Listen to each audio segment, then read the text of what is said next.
बिहार के तमाम पॉलिटिकल पार्टियों की नज़र ब्राह्मण और भूमिहार समाज पर है और इसी को देखते हुए ब्राह्मण भूमिहार एकता फ्रंट का निर्माण किया गया है ताकि सामाजिक रूप से जो पिछड़े लोग हैं या जो शोषित लोग हैं उनको उनको एक आवाज़ दी जाए, उनको आर्थिक रूप से संपन्न किया जाए। हमारे साथ पूर्व मंत्री सुरेश शर्मा जी हैं। सर, फ्रंट का आप जो है अगुवाई कर रहे हैं, क्या फ्रंट है, क्या करेगा और क्या सम्मेलन आप लोग सम्मेलन करने जा रहे हैं, क्या कुछ करेंगे आप लोग? देखिए, बिहार में भूमिहार ब्राह्मण सामाजिक फ्रंट की स्थापना आज से 1.5 साल पहले मुजफ्फरपुर में शुरू किया गया था, जिसमें भारी संख्या में मुजफ्फरपुर में आपको महेश सिंह साइंस कॉलेज में एकत्रित लोग हुए थे और वहीं से यह पैगाम शुरू हुआ। पूरे बिहार के अंदर जो भूमिहार ब्राह्मण सामाजिक फ्रंट के जो डेलीगेट्स हैं और पूरे बिहार के अंदर इस समाज की स्थिति बहुत ही दयनीय है। दयनीय इस सेंस में है कि बहुत किस्म की कोई सरकारी सुविधा तो इन समाज को मिलता नहीं, इनके गरीब वर्ग को मिल नहीं रहा है। जहाँ तक ज़मीन का सवाल था, लेबर इतना महंगा हो गया कि ये उसमें काम नहीं करवा पाते हैं, इनकी सही ढंग से उपज नहीं होती है और सामाजिक कुरीतियाँ भी कुछ इस तरह से है, शराब को लेकर के है, चाहे बाल विवाह है, चाहे दहेज प्रथा है या श्राद्ध में ही लंबा चौड़ा खर्चा करना है दूसरे समाज में, ये बढ़ चढ़ के ये लोग खर्चा करते हैं और ज़मीन सीमित होते जा रहा है। और इनका मेन जो ज़मीन भूमिहार ब्राह्मण ही है, इनका मेन काम था कि भूमि से अपने को जोड़ कर रखना, लेकिन इसकी जो हमारी विरासत जो थी, श्री बाहू, सर गणेश दत्त, स्वामी शाहजानंद सरस्वती, लंगट बाहू, रामदयालु बाहू, ऐसे जो विभूति थे, उन्होंने हर समाज के लिए, वो समृद्ध थे, हर समाज के लिए काम करते थे।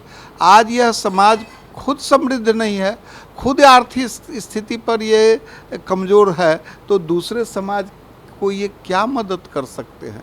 इसलिए हम लोगों ने सामाजिक तौर से, आर्थिक तौर से, कृषि के क्षेत्र में इस समाज को एकीकरण करने का निर्णय लिया और समाज में जो जैविक खेती और जो अभी के समय में जिस तरह से खेती से उपार्जन किया जा सकता है, उसका बाई प्रोडक्ट से इंडस्ट्रीज लगाई जा सकती है, इसके नौजवान को एंटरप्रेन्योर्स बनाया जाए, स्किल्ड बनाया जाए, इस अभियान सबको लेकर के हम लोगों ने इस समाज का हर ज़िला में 38 ज़िला में छोटी बड़ी जो है सो डेलीगेट्स बनाए गए हैं और हम लोगों का उद्देश्य है कि ये अपने समाज के साथ दूसरे समाज को भी मदद करे, लेकिन अपनी समृद्धता को कायम करके अपने कृषि क्षेत्र में अपने को या उद्योग क्षेत्र में या हर क्षेत्र में जो हमारे अतीत पूर्वज जो करते थे उसको पुनर्स्थापित कर करके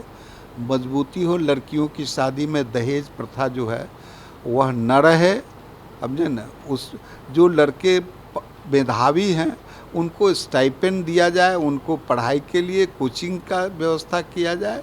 इस तरह की बातें हम लोग करने के लिए संस्था का काम बहुत दिनों से चल रहा है। हम लोग ये संस्था ने सैकड़ों परिवार, उजड़ते हुए परिवार को मदद किया है, समझे ना। आज जो जिस परिवार को मारा गया, जिस परिवार की जान चली गई, उसको भी बचाने के लिए यह जा कर के प्रशासनिक दबाव दे कर के उन लोगों को रक्षा का काम किया है। इसी के लिए सामाजिक फ्रंट मजबूत होगा, आर्थिक, राजनीतिक सभी क्षेत्र में इनकी मान्यता बढ़ेगी।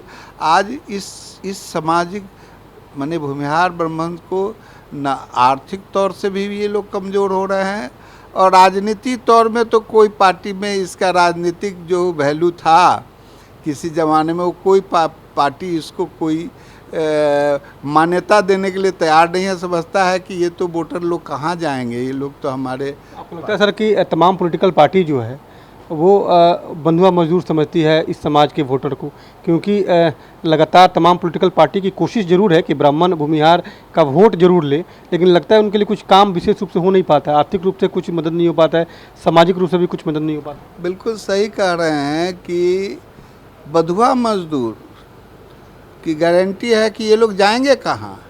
तो ये भ्रम नहीं होना चाहिए किसी पार्टी को। ये कहीं भी जा सकता है, मरता क्या न करता है, कहीं भी जा सकता है। आप सम्मान नहीं दीजिएगा, जो सम्मान देगा उसके तरफ कोई भी आदमी चला जाता है। एक बच्चे को एक टॉफ़ी दिया जाए तो वो चाचा चाचा कर करके दौड़ता है, और इतने बड़े समाज को आप कुछ नहीं दीजिएगा, समझे ना, आप इसको तिरस्कार कीजिएगा और सोचिएगा कि ये मेरे बंधुआ मजदूर को तो कतई नहीं रहेगा आपके साथ। ये बिल्कुल मान के चलना होगा। एक और सवाल, छोटा सवाल है सर, कि तेजस्वी यादव लगातार भूमिहार ब्राह्मण एकता सम्मेलन कर रहे हैं, तमाम लोगों से अपील कर रहे हैं, लोगों से ये माफ़ी भी मांग रहे हैं कि अब गलती नहीं होगी, अब हमारे साथ आप लोग चलिए। लगता है कि सर एक नया बदलाव भी देखने को मिल रहा है बिहार की राजनीति में। देखिए, पॉलिटिकल क्षेत्र में भूमिहार ब्राह्मण समाज की संख्या हम समझते हैं कि 8% है, लेकिन यह 20-25% को मोबिलाइज कर देता है, समझे ना। तो ये तो मानना ही पड़ेगा, चाहे तेजस्वी यादव जी हों और चाहे हमारे मुख्यमंत्री नीतीश कुमार जी हों, चाहे बिहार के भाजपा के कद्दावर नेता लोग हों, आपको मानना ही पड़ेगा, इस समाज को सम्मान देना ही होगा। नहीं दीजिएगा तो इस समाज बंधुआ मजदूर किसी पार्टी का नहीं बनकर रहेगा। आपको लगता है सर 2024 का लोकसभा चुनाव है, 2025 में फिर बिहार विधानसभा का भी चुनाव होगा, अगर तमाम पॉलिटिकल पार्टी अगर सही रूप से प्रतिनिधित्व नहीं देगी तो उनको खामियाजा भुगतना पड़ेगा? देखिए, ये तो स्वाभाविक है ना। ये मैं आप पूछ रहे हैं, ये आप खुद कहिए ना कि सम्मान नहीं दीजिएगा तो आज तो एक घर का जो काम करता है, डोमेस्टिक सर्वेंट को भी वो भी सम्मान खोजता है। और ये इतने मजबूत कास्ट को, इतने समृद्ध कास्ट जो था, उसको आप सम्मान नहीं दीजिएगा तो ये आपके साथ कैसे बना रहेगा। ये तो बिल्कुल सही बात है। बिल्कुल। अब पूर्व मंत्री सुरेश शर्मा ने साफ तौर पे कहा है कि अगर राजनीतिक रूप से अगर ब्राह्मण भूमिहार समाज को अगर प्रतिनिधित्व नहीं मिलेगा तो आने वाले समय में एक भारी खमियाजा जो है वो तमाम पॉलिटिकल पार्टियों को भुगतना पड़ेगा। कैमरामैन सुनील के साथ अनिश कुमार, कशिश न्यूज़, पटना।